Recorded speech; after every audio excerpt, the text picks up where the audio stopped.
Hello again, Mosaic community. Welcome back to Out of the Mud. This month's podcast, we're going to focus on radical self-reliance. And the reason being is because we've been trying to get a guest. We've been looking at a few different guest options, and everyone that we've been looking at, they haven't been available because burn season is back. People are going to burns. People are going to decompressions. People are going to pre-compression events. People are going to afterburn events. It's all happening.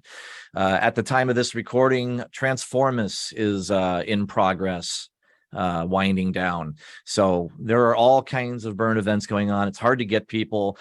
We still want to get a podcast out. We still want to give you some updates. So how are we going to do it without guests? We're going to depend on ourselves. We're going to be radically self-reliant.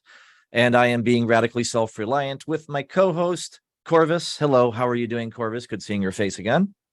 Well, I thank you, Everyman. I'm doing all right. Yeah. As you said, we don't have a guest, but we do have some very important updates. When you all see this, you'll notice that our registration forms have opened up. They opened up on July 18th, and that includes your theme camps, any art you want to bring to the event.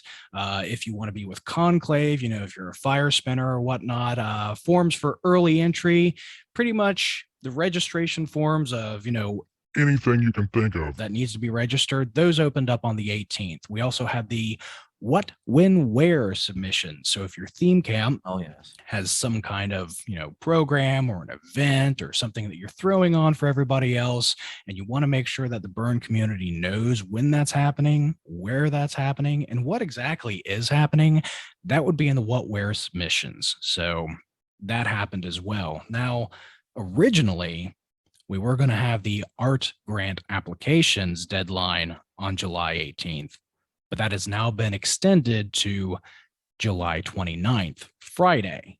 So that gives you all just a little bit more time to get your ideas together, fill out the application for the art grant, and so we can have more art exhibits brought to Mosaic where we can help you out with funding that project.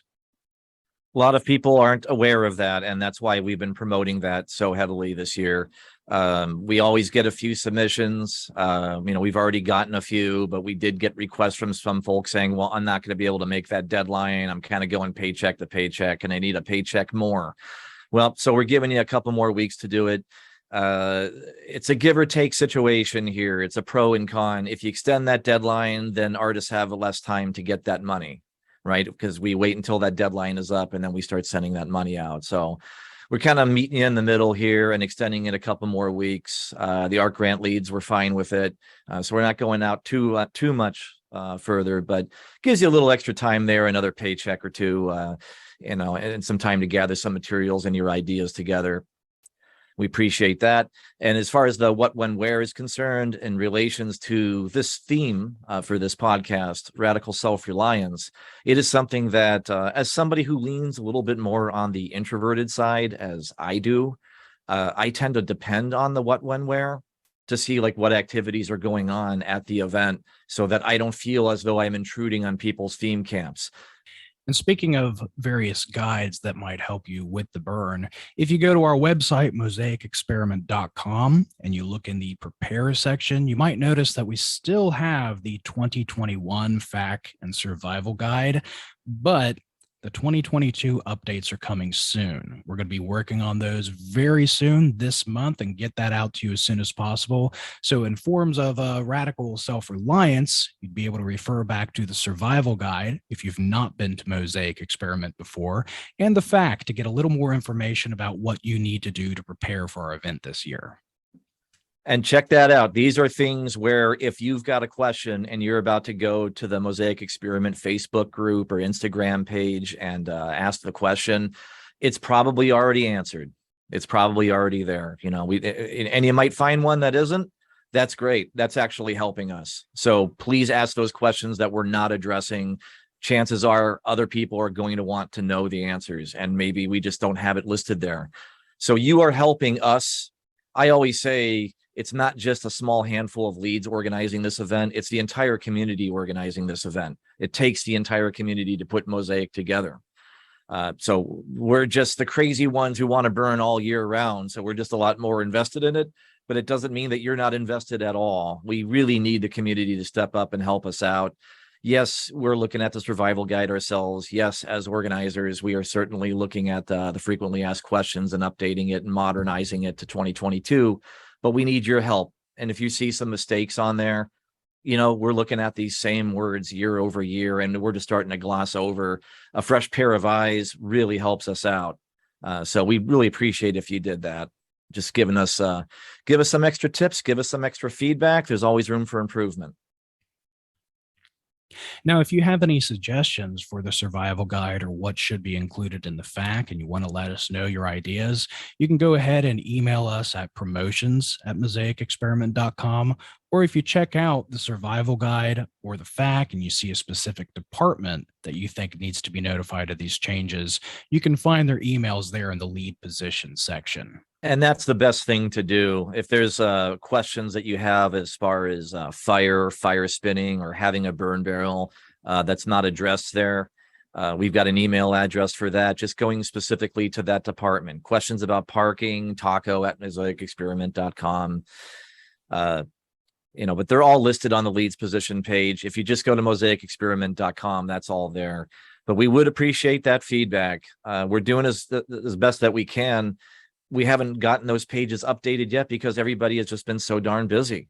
This is why we're throwing this together last minute. I'm sorry about that, but this is just, we don't have a guest, but we at the very least wanted to give you some updates and just remind you the what, when, where submissions. Lots of people were asking for extra time to get those in. So we're opening them all up at the same time. Register all the things, all the registrations going live. And just to let everybody know, our registrations opened up on July 18th, but all of those registrations close on September 14th. That's the early entry requests, theme camp submissions, art fire, the WWW form closes. That way it gives us a chance to get everything together so we can get it out to you before the burn occurs. And if you're interested in the placement map, when that's going to be published, that'll be September 21st. You'll be able to find that on our website, as well as being posted on our various socials when that comes out. I'm just thinking of the point of volunteerism. It's always been my view that you can still be radically self-reliant even though you're asking for help. I always find that to be a form of self-reliance. If you expect somebody to do it for you, it's not going to be done. You got to ask. So if there's some questions that you need answered, go out and ask them and somebody will help you.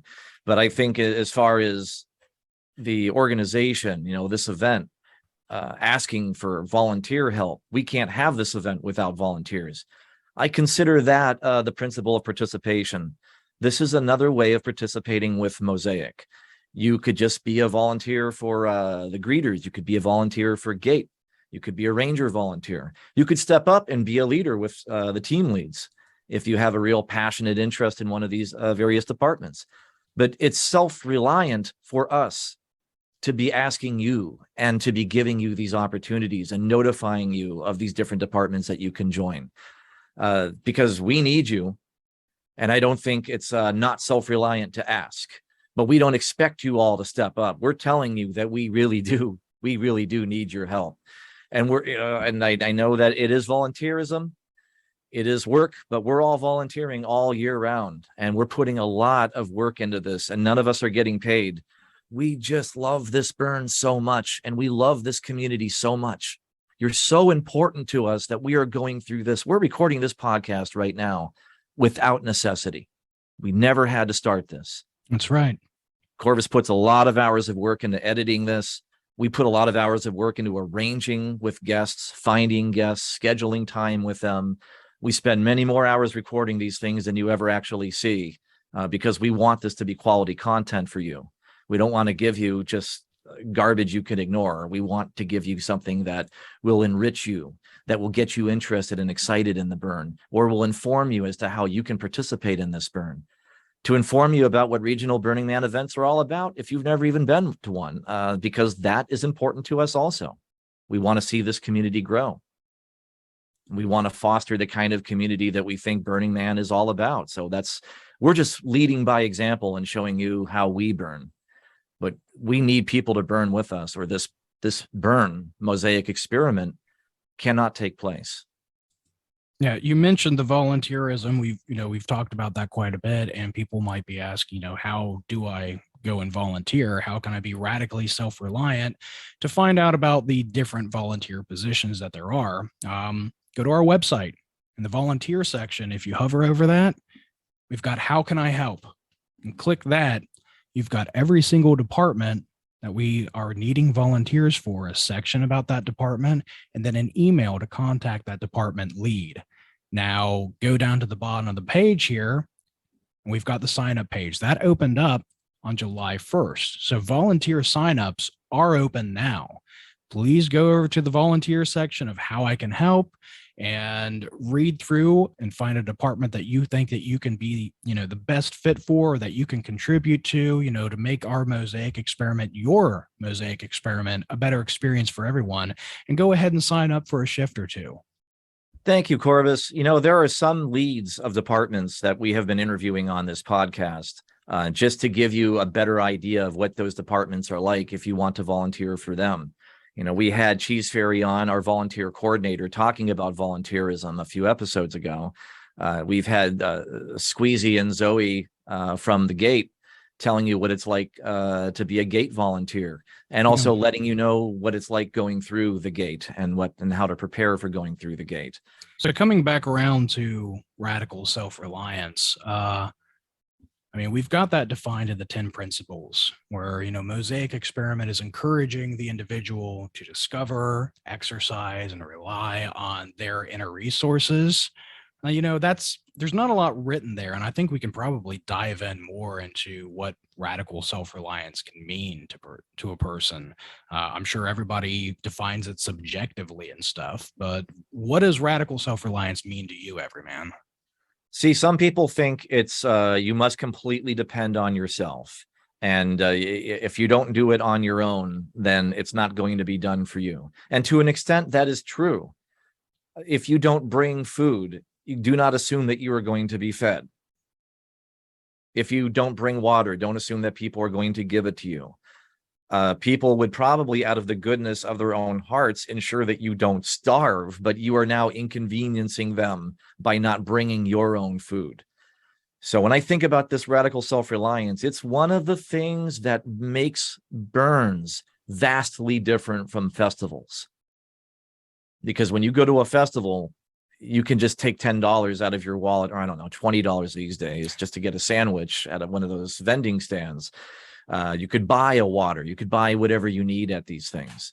And at regional events and Burning Man proper, some of them might actually have water spout facilities. It really just depends on the land that you're on. You just can't assume that. But as a general rule, you're not going to be fed. People aren't doing your laundry for you. There's not going to be trash cans for you to deposit your trash. You've got to pack that out with you. Leave no trace.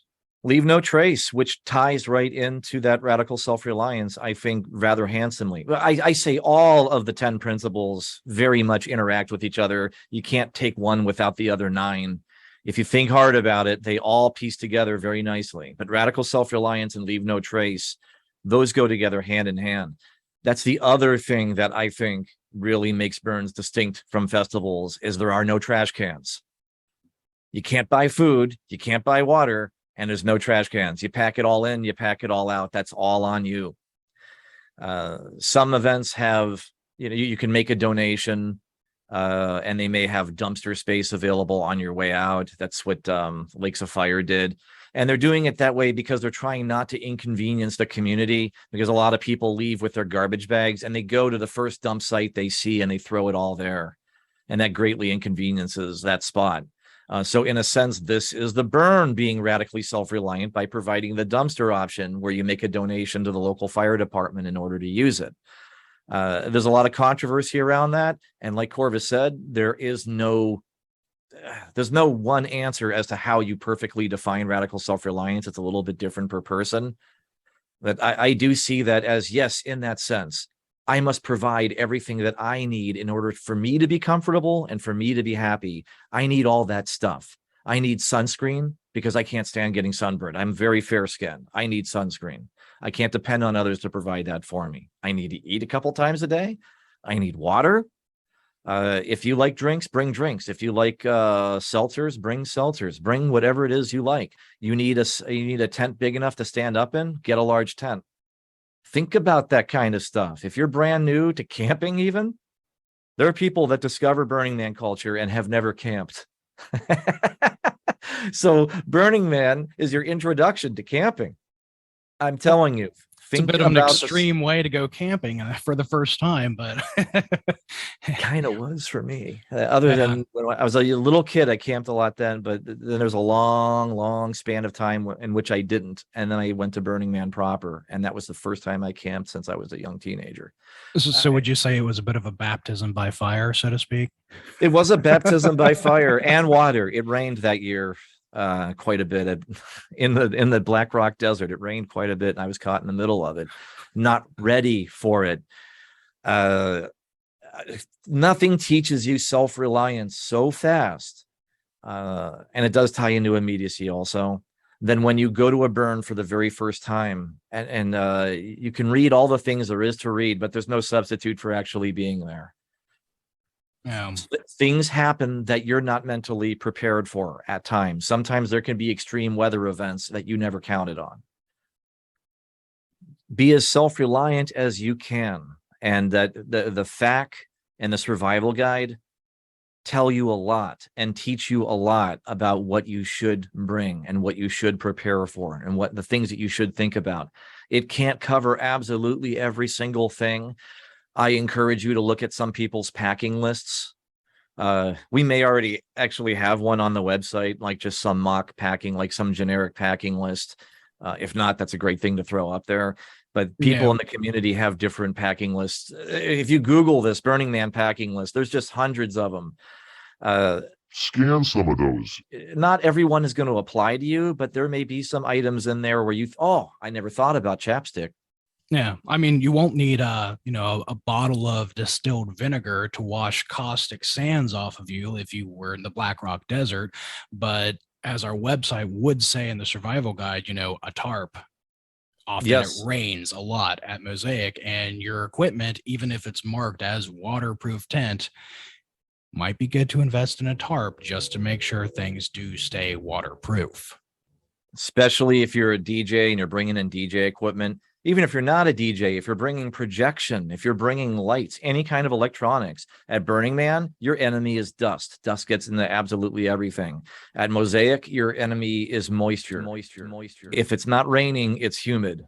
That's just the way it is. I mean, especially when you're camping out in the middle of nowhere at night, people who have experienced that know that there's going to be, especially in the Midwest, extremes of humidity. And that gets into everything. And that the electronics hate that. Mm-hmm. So think about that. At an event that I went to, I wasn't prepared for. The next year I came back and I brought, I just had a boombox that played CDs, just a big stereo with a CD player in it many moons ago. I brought a cardboard box to stick it under, and over that cardboard box, I put a tarp. And it never rained that whole weekend, but it doesn't matter. If you didn't have that box and that tarp, those CDs would not play. When I did it that way, the moisture didn't get inside and it kept it pretty dry. And I just had to figure that out. I had to figure that out by myself. I had a weird thing that I was specifically doing that no one else was doing, and no one had the answer. So I had to engineer a solution on my own and figure it out on my own. So I think about those kinds of examples when I think self-reliance. My very first time at Burning Man, I was cut loose to go find some rebar. I didn't even know what that was. Because our camp brought absolutely everything we needed, but we needed 2 extra pieces of rebar. We were trying to be radically self-reliant for what we wanted to build, but we needed a couple extra heavy anchors. Candy cane rebar, it's basically like a candy cane shaped pipe that you can hammer into the ground, stake things down with. Works in the desert, works at Midwestern events too. Anything that has soil that you can dig a bit down into, it helps you anchor down tents and structures that might blow away in serious winds, which we do get some serious winds at Mosaic. It's not guaranteed, but it happens. It wasn't at Mosaic, but the same property when I was at Scorched Nuts in 2019. When I arrived on site, It was sunny. It was pleasant. as soon as I went to set up my tent, like I hadn't staked it down yet.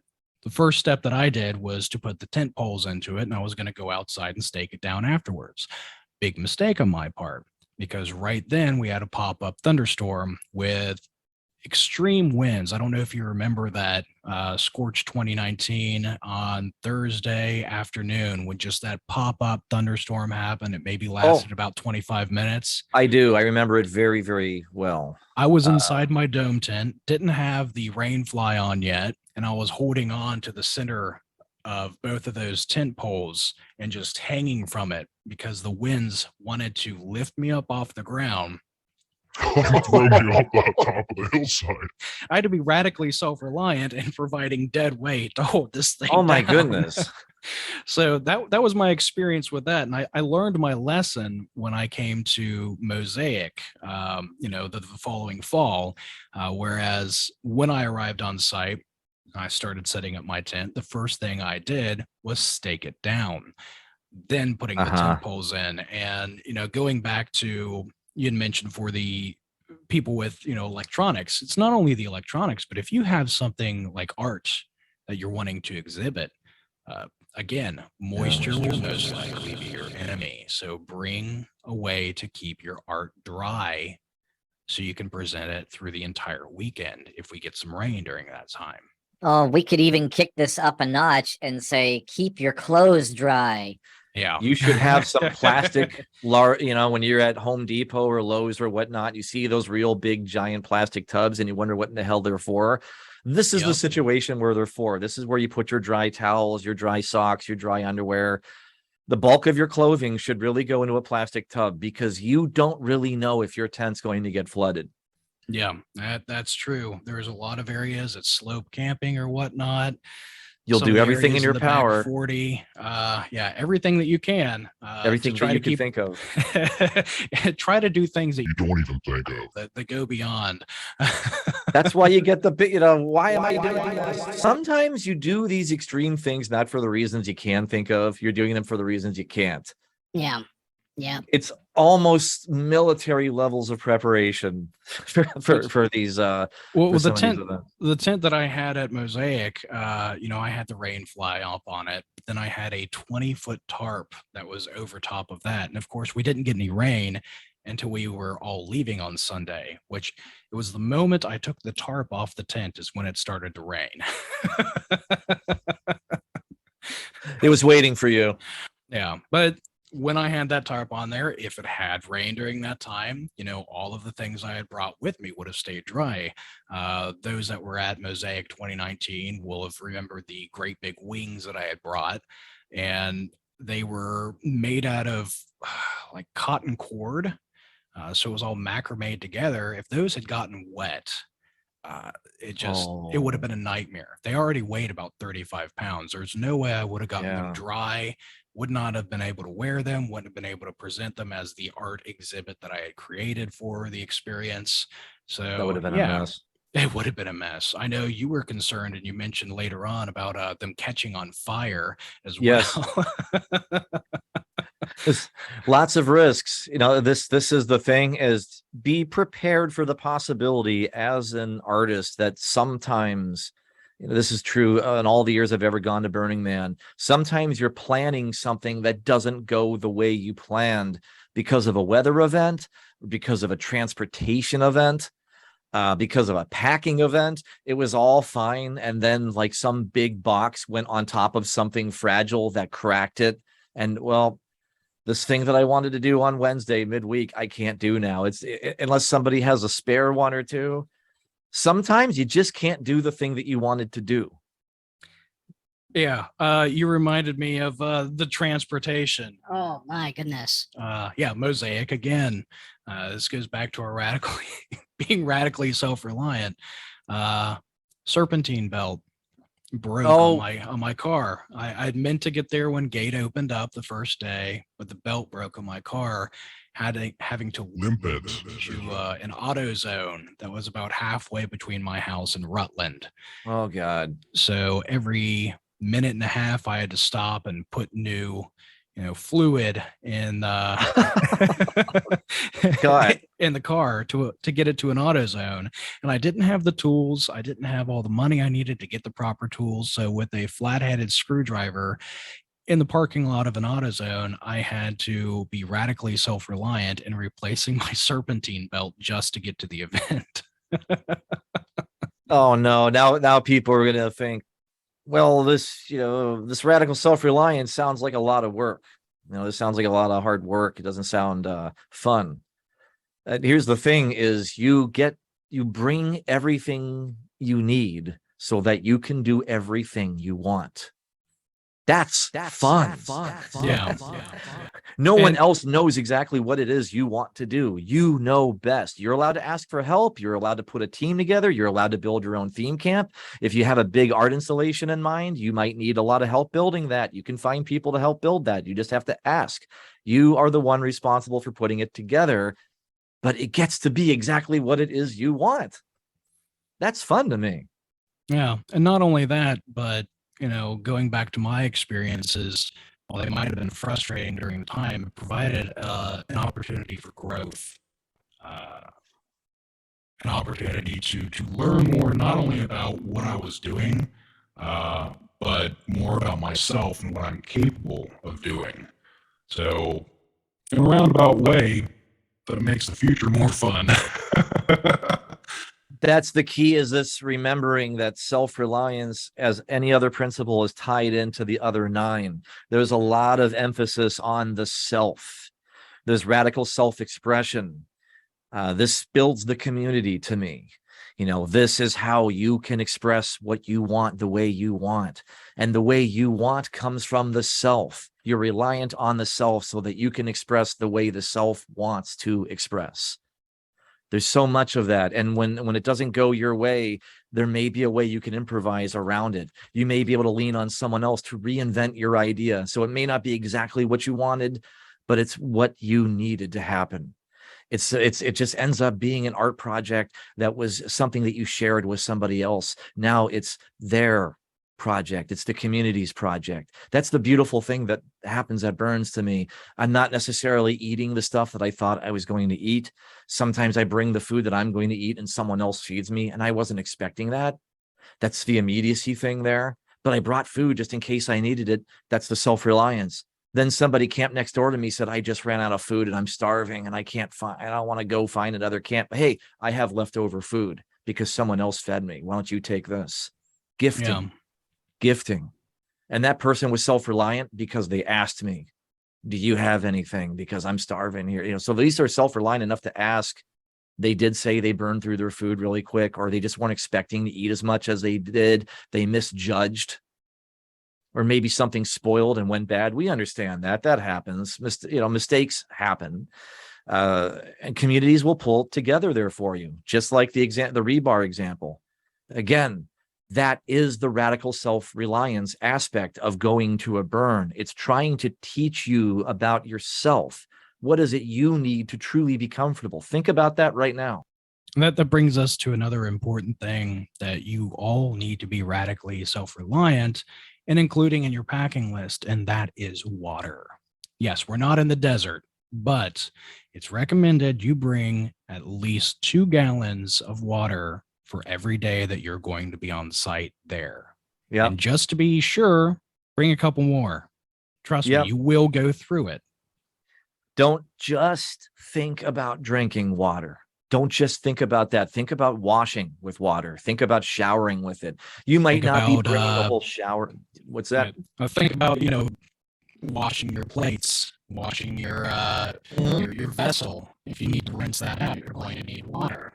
You're going to need something to recapture the gray water from washing your vessel, washing your plates, washing your silverware. Correct. And you might be saying, hey, everyman, I remember seeing this big container of water by the effigy, and it had a hose on it. So I was able to turn that and get water out of it. That is water that is dedicated to the effigy if needed. If sparks start going out in the grass, it puts that out, but that's not drinkable water.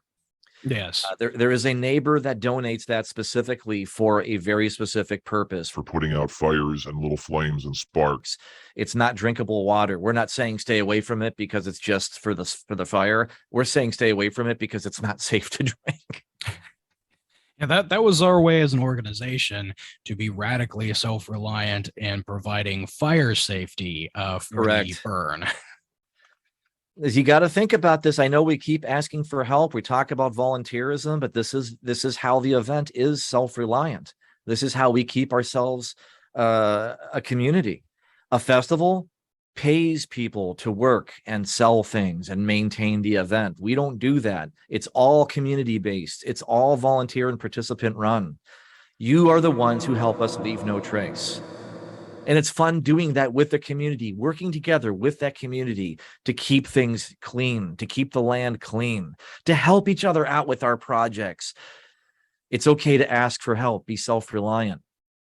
And it's okay to offer help. To me, that's not just gifting. That's also a part of the self-reliance of the community. We're all depending on each other. We're helping ourselves out by making things happen. That's what we do as burners. We help each other out. There aren't paid contractors coming in building these theme camps at art installations. They are ours. Who makes your art? You make your art. Who puts your team together? You put your team together. We put this team together to help organize this event. How are you going to burn? What are you going to bring? I prefer that over the no spectators, which used to be a big thing to say in Burning Man culture for a couple decades, but that's starting to fade away as sometimes being a spectator, like watching somebody's art, is necessary. What good is it to create art if art is not experienced? Someone experiencing art is interacting with that artwork because they are being touched by that artwork. They are being moved by that art piece. Corvus, you're building an effigy this year that I promise is going to move a lot of people just by seeing it, just by seeing how beautiful it looks, just by looking at the design. And when that effigy burns, that's going to touch so many people. And you had that little bit of an effigy last year for the virtual burn. Yeah. Stick Astley. And, that was an experience. Yeah, we had the that came together quickly too. Yeah, once we canceled the event, I had about 3.5, 4 weeks to put together Stick Astley, the effigy for the digital event last year, on and off again, and getting all the materials together to create that, bringing that over to my family's home, their yard, where there was enough space to burn it safely and responsibly, getting a tent, a pop-up together to be able to set up the computer, to be able to broadcast this, to be able to live stream the effigy burning, getting all that together at the very last minute. The day before effigy night was, that was a test. That was certainly a test to resolve and a test of how radically self-reliant can one be. And I don't know how many of you folks attended or virtually attended the Mosaic Experiment virtual burn last year, particularly the Stick Astley, the effigy burn for the virtual burn that Corvus is referencing, that you burned in your parents' yard. All the computer equipment that you're on right now all had to move to your parents' yard piece by piece. Yeah, including like a router extension, something to bounce the signal higher, so it you'd have good Wi-Fi outside. And then the breakdown, the tear down. I really loved that you did this and you committed to it. You kept the camera running the next day as you were breaking down your structure that you were operating out of for that effigy burn. So that whole structure was broken down and packed away, and it was being live streamed. And the very last thing that was packed away, the background I was using had our Facebook banner from last year. And so when that was broken down, it was just being rolled away. So you saw it roll away, and then it was just grass behind. Oh, that's right. You had a green. Yeah, you literally had a green screen. Folks, if you didn't see this. Yeah, that part wasn't recorded. The entire studio was moved over there, green screen included. So Corvus was basically operating the way they are right now. And this podcast was basically born out of that event. Correct. We had our live streaming during the event, all through it, and that's how we came up with the idea to bring you the podcast on a monthly basis for this year's event. There's a lot of investment into that, and just that setup, just taking an entire computer setup and moving it somewhere and building it up again, and then tearing it down and taking it back home and setting it up all over again. It's extraordinarily inconvenient, but that is a self-reliant way of doing something. What Corvus proved was what is possible. They proved what they can do. They had a vision. They saw to it that it's going to happen. They met that vision. They did whatever it took to make it happen. That's a lot of effort. Maybe you've got a vision that doesn't require as much effort, but that's what self-reliance is. If you've got a real elaborate project, sometimes it's going to be really time consuming. There's going to be a major time investment. There might be a major expense investment. It may take you a couple of years to save up for it, but there is an enormous satisfaction of seeing your idea through and seeing people enjoy it, and knowing that there were people who saw that were in awe because of what you created, because of what you have done. I personally I was touched by it. I really felt like I was at a burn watching that effigy go down. I hate the fact that we canceled the event. I can't emphasize that enough. We did what we had to do. It was extremely emotionally hard on the entire team. We were really looking forward to having it. We did what we made the decision that we felt was best for the community. And then Corvus saw this vision through of creating this virtual effigy. That was beautiful to see. And it was emotionally moving for me to see that after all this work of setting up what we thought was going to be an in-person burn, and then we had to cancel it, and all this stuff came together in about 4 weeks. I was in tears watching that, because there's just so much stress and anxiety. Just making a decision, yes, we're going to go forward, then making another decision, oh no, we're going to cancel, and then having to put together something like this last minute. And then watching you break everything down, and that very, very last piece rolling up that banner from last year. That was touching to me too, because it looked like a burn when everyone's leaving. Everyone's breaking down their stuff. People are loading their stuff up in their trucks and their cars. And Corvus had the camera running, so you could see piece by piece the studio being broken down. And then also like the tent that I stayed in outside, rather than sleeping inside in the guest bedroom, I wanted that experience.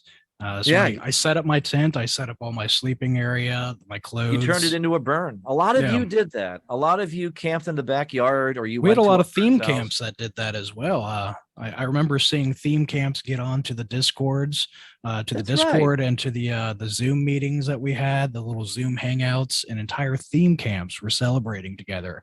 A lot of them had taken COVID tests beforehand. They were vaccinated so they could do it safely. And they were broadcasting in some of our Zoom hangouts, especially after the effigy burning, where we had the after party, where an entire theme camp, like 10, 15 people were there together. They had projected the live stream up on a big screen. And that's right. Pocket Pickle was a part of that group. I was not aware of that until after the fact. Like, I wasn't aware of how big that was. And more recently, somebody informed me of that. I didn't know. And I all I knew is every once in a while, I would reference people around a campfire in the Zoom that we were on, and I would see everyone around the campfire turn and look over at the camera. And that freaked me out. Like, what are you looking at? Why are you responding to me? And they said, oh, there's a big sound system, so we were hearing you. You're on a big video screen on the side of a barn, was it? So we were seeing you. We couldn't, every time you referenced us, of course, we're all looking over. There's this big giant face looking down, making reference to the people around the campfire. Now, if that isn't the perfect example of a theme camp practicing radical self-reliance, I don't know what is. They really did, and I love video projection at burns, because I know what an undertaking that is. The first few regional events that I've gone to, I was that person. I was that person with the video projector. I was the person with the sound system. It's such a bear hooking all that stuff up and transporting it and loading it up and breaking it down. Big speakers are really heavy. Subwoofers are even heavier. Data projectors use a lot of power. Now you've got to power it. Now you have to figure out how many watts are you using. Are you going to do this with solar? Are you going to do this with battery? Are you going to do this with a generator? There's so much work involved. But I got to do it all on my own, learn for myself what I could improve upon. What was it that I liked the best about it? What did I want to do more of? Did I really care about the video or the music more? Could I work with someone else who's already doing video really well and occasionally DJ in their spot? Is there a collaboration opportunity here?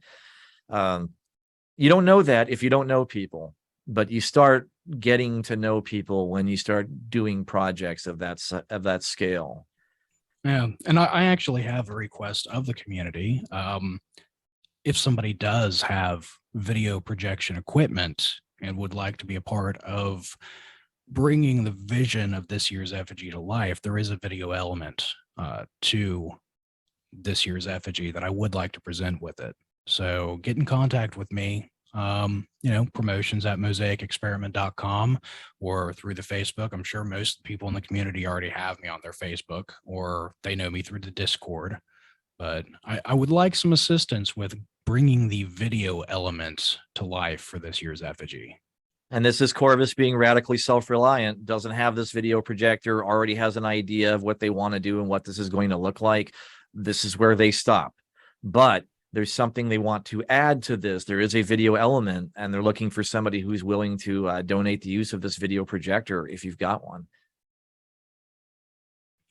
Well, Everyman, I think that's all the time we do have for this month's episode. So, yeah. Oh, yeah? I'm looking forward to seeing what everybody brings. As a reminder, our art grant application deadline has now been extended to July 29th. That's Friday, July 29th. So we can help you be radically self-reliant in bringing your vision, your art to this year's Mosaic experiment. We can't be sending out the grant money until those close. So we didn't want to extend it out too far. So please be sure to get those in. Half of your grant money will be sent right away. Once after those deadlines close, we definitely want to get those to you as quickly as possible. That is, like Corvus said, your way of being radically self-reliant. We're extending this just for the betterment of the community. There's some people that, again, were asking for the extension because they still were trying to get their ideas together. They're still trying to make sure that they could afford this. We can't pay for the entire project, but we can give you some money to make it easier. Maybe the money ends up paying for your gas because the gas prices are getting so high. So at least that's something. We're trying to help you. This is community money that comes from ticket funding that's going back to the community, that's going back to the art. We put a lot of money towards the arts because it's one of the most important things to us and to the leadership and to the organization and this community as a whole. That's one of my favorite things about these Burning Man regional events is the art and the vision that the community members themselves are seeing to fruition. The things that you're thinking of that's in your mind. There's so much creativity and innovation in this community and these ideas that I never would have thought of on my own. That's the stuff that I go to Burns for. I love the experimental art ideas. I love the spontaneity, things that you didn't think of until you were at the event, or people collaborating their theme camps together with something that they didn't think about until they were camped next to each other and saw what they could do together. I love seeing art come to life. And nothing makes that happen unless you yourself make it happen. You cannot radically self-express unless you are self-reliant on that self-expression. And that's what makes you a burner. And with that, we'll see you next month. Cheers, folks.